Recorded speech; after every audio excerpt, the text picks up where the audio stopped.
Professor, a gente gostaria de agradecer pela sua paciência de ter entrado em contato com a gente, da gente poder gravar essa entrevista, que vai ajudar muito no nosso trabalho de PJA. A gente gostaria de abrir uma perguntinha sobre como você acha que o racismo influencia na história do mundo? Bom, em primeiro lugar, eu queria agradecer pelo convite, né? Participar de uma discussão tão importante como essa, né? Que é a questão do racismo, né? A tua pergunta é, como que o racismo influencia no processo histórico, é isso? Bom, o racismo tem uma influência no processo histórico de forma mais recente, a partir do século XIX.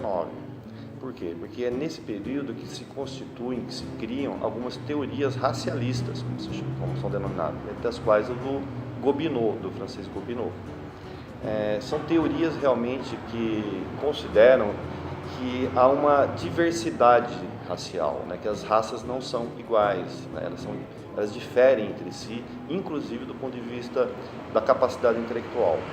E aí, nesse século, então, são criadas algumas teorias, são vários, né, pensadores que vão por esse caminho, e essas teorias, né, acabam sendo encampadas por políticos, e na medida em que elas foram encampadas por alguns políticos, elas passaram a influenciar o processo histórico.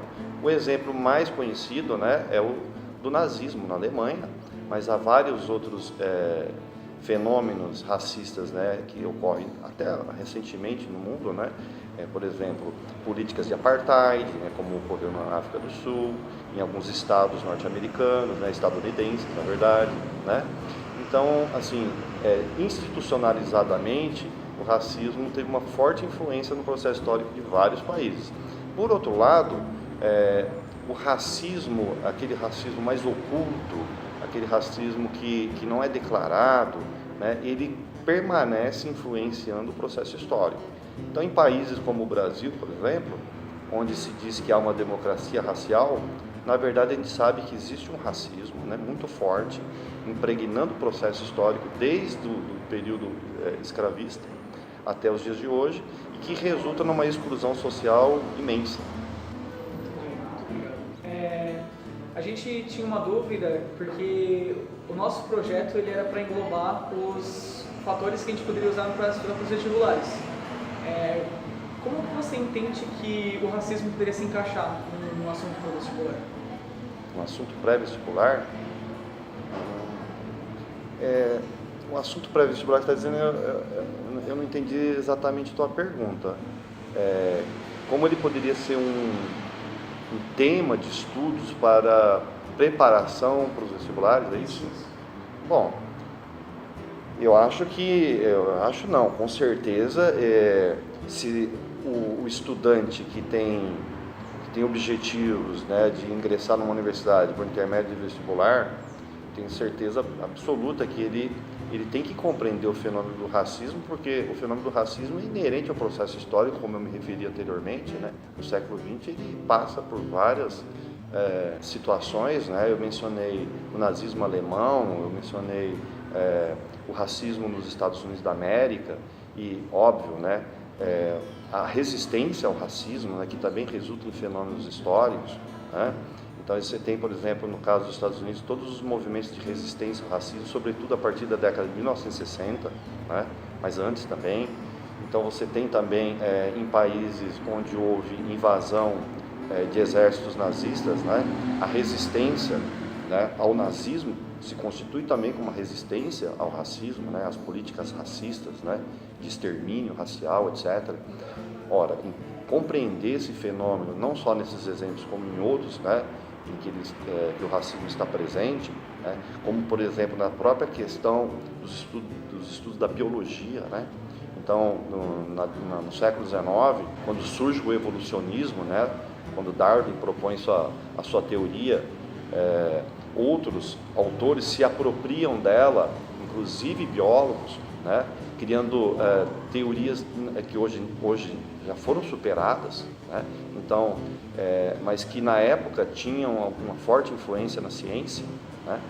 Então, você conhecer isso e outros fatores relacionados também, tudo isso é fundamental para que o aluno se prepare, né, na hora de fazer uma discussão no vestibular, na hora de preparar uma redação, na hora de responder questões objetivas, inclusive, porque elas são feitas relacionando, né, questões biológicas, questões antropológicas, sociológicas, históricas, isso está muito presente nos vestibulares. Num país como o Brasil, qual seria uma maneira de combater o racismo? Olha, o caso do Brasil é bastante singular, né? Ao contrário de países que admitiram a existência, né, de políticas de exclusão em função da raça, né, como na África do Sul, ou mesmo em alguns estados estadunidenses, né? No Brasil, a gente tem um fenômeno de racismo com base na ocultação, né? É um fenômeno que alguns autores chamam de crime perfeito, né? Porque aqui, né, existe o racismo, as pessoas até admitem que exista o racismo, mas ninguém admite que é racista. E, no entanto, a gente sabe que ele se manifesta, né, de várias formas, né? Uma delas é em salários menores para negros, né? Acesso menor de negros à universidade. Isso, assim, ao longo da história do Brasil, né? Não estou falando dos dias de hoje, ao longo da história do Brasil. Enfim, desemprego maior de negros, em resultados sociais super negativos, né, para os afrodescendentes. Então existe um racismo no Brasil. Agora, a tua pergunta é como combater isso se, em geral, a própria população não admite que é racista, né? Então isso passa inevitavelmente pela educação, do meu ponto de vista, tá? Então eu acho que tem que estar presente no processo educativo desde a infância, passando pela adolescência, a vida adulta, discussões a respeito, né? Discussões embasadas, né, com pesquisas, discussões que levem as pessoas a entenderem que realmente existe o fenômeno, que esse fenômeno, desse fenômeno decorre uma exclusão social muito grande, né? Uma desigualdade racial imensa no Brasil. Então passa pela educação, mas não só.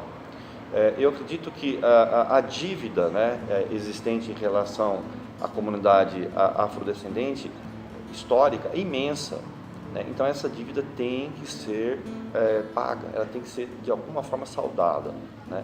Então políticas, né, como por exemplo as das cotas, né, para negros nas universidades, devem ser complementadas com políticas de cotas, né, para negros no interior no cinema, na televisão, em um leque enorme de atividades nos quais a presença de afrodescendentes é menor. Isso já foi feito nos Estados Unidos com muito sucesso. Então, assim, não é nada de vanguarda, é uma coisa que dá certo e deu certo, né, em vários lugares do mundo. Então, realmente passa por políticas dessa natureza, né? Então, o primeiro ponto é a educação, né, um investimento muito forte em discussões no ambiente escolar sobre a questão, né, e em seguida políticas de inclusão, né, de vítimas do racismo, né, como os afrodescendentes e indígenas também, tá, que também sofrem com esse processo, né, que é histórico, né. Algumas dessas políticas já vêm sendo feitas, né, há algum tempo, né, mas eu acredito que deve ser ampliado muito para que, sei lá, daqui 20, 30 anos a gente comece a ter algum resultado. É o que eu penso. Professor, de novo, muito obrigado por ter cedido o seu tempo para a gente conseguir aprofundar, fazendo uma entrevista sobre o campo histórico do racismo. A gente agradece muito pela paciência de ter reservado esse tempo para a gente. Muito obrigado. Eu que agradeço. Para mim foi um grande prazer falar sobre isso, né? E quando vocês precisarem, meu tempo está à disposição para vocês sempre que necessitarem, tá bom? Muito obrigado. Você tem mais alguma nota que você quer deixar? Acho que não. Essas coisas assim, o que surge da espontaneidade é muito importante, né? Porque se eu parar para pensar e refletir, vou começar a pensar em autores e tal, para ficar bem bonitinho, não é o que sai do coração, né? Aí eu vou pensar no Kabengele Munanga, por exemplo, que é um autor que eu respeito muito, que foi o primeiro cara, um dos sociólogos, né, que é africano, que conta a sua história. Uma vez eu li que eu fiquei, inclusive, muito emocionado, que quando ele chegou ao Brasil para estudar, para fazer pós-graduação na USP, ele chegou ele desembarcou no aeroporto com a ideia de que aqui era uma democracia racial, que é o que se ouvia lá fora, né? E quando ele desembarcou, ele foi notando que só havia pilotos, comissários e outros funcionários, né, de atividades mais bem remuneradas, só brancos, só havia brancos, não havia um negro. Por outro lado, todo o pessoal que trabalhava com a faxina, com atividades menos remuneradas e menos valorizadas socialmente, era constituído de negros. Aí, opa, tem alguma coisa errada aqui. Quando ele chegou na USP, mesma coisa, não tinha professor negro, tinha até exceção. E as atividades menos valorizadas socialmente, menos remuneradas, eram atividades que estavam nas mãos dos negros. Aí ele começou a notar, né, que aqui havia um racismo, né, da pior espécie, mais pernicioso, porque você não conseguia enxergá-lo, né, ninguém admitia que era racista. Então, como você vai combater o racismo? Muito difícil. As pessoas são racistas, mas não admitem. A sociedade é racista, é uma estrutura racista, né? E que as pessoas não se dão conta, não aceitam que seja considerado enquanto tal, e tudo continua sempre do mesmo jeito, né? Então é muito difícil, né, lutar contra o racismo. Aí você vai pensando em autores, né, você vai lembrar, mas aí perde a espontaneidade, né? Se vocês acharem que mereça ser mencionado isso que eu acabei de falar, Achei interessante. eu acho muito bacana, né? Kabengele Munanga é o nome do autor, né? É um sociólogo, depois se doutorou na USP, foi professor lá, já se aposentou e leciona, se não me engano, no Nordeste. É uma referência, né, a respeito do racismo no Brasil. Ele que, se não me engano, cunhou o termo crime perfeito, né? Que é aquele que você não encontra o culpado. Ninguém é culpado pelo racismo. Ninguém admite culpa. E aí fica difícil, tá bom? Obrigado.